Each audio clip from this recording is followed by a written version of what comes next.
Oi, tudo bem? Vamos começar com uma reflexão. Sabe aquelas condições de saúde que são super comuns, que a gente ouve falar o tempo todo, como pressão alta, diabetes? Pois é. E se elas tivessem uma conexão oculta, mas muito, muito séria com o nosso bem-estar no futuro? Hoje, a gente vai mergulhar de cabeça nesse assunto. A grande pergunta que vai guiar a nossa conversa é exatamente essa. E se cuidar da pressão alta ou controlar o diabetes fosse, na verdade, uma das ferramentas mais potentes que a gente tem para prevenir o câncer? Parece uma ideia meio distante, né? Mas vamos ver que essa ligação não só existe, como é fundamental para a gente entender a nossa saúde de um jeito novo.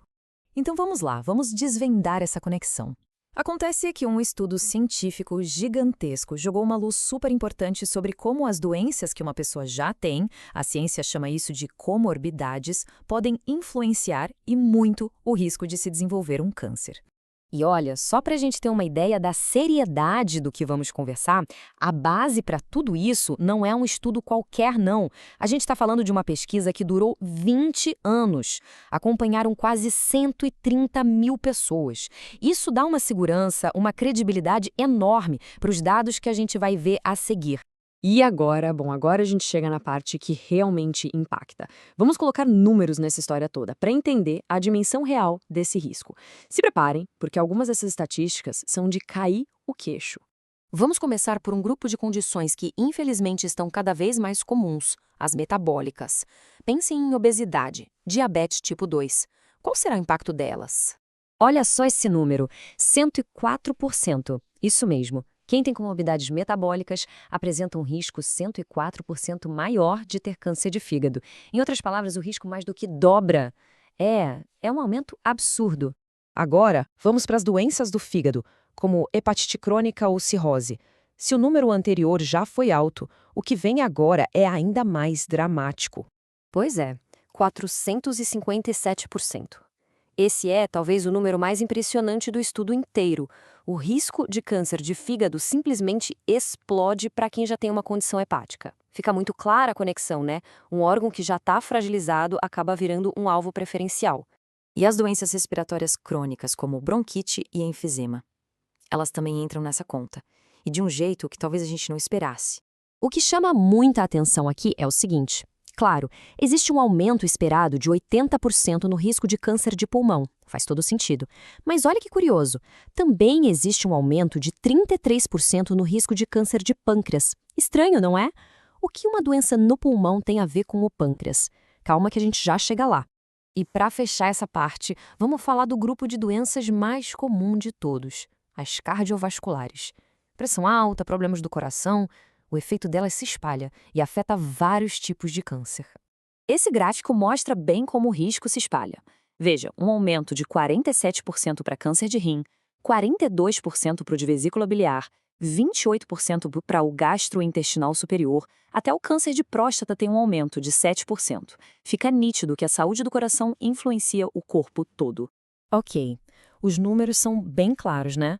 Mas a grande pergunta que fica é, por quê? O que, afinal, acontece dentro do nosso corpo que cria essas conexões tão perigosas?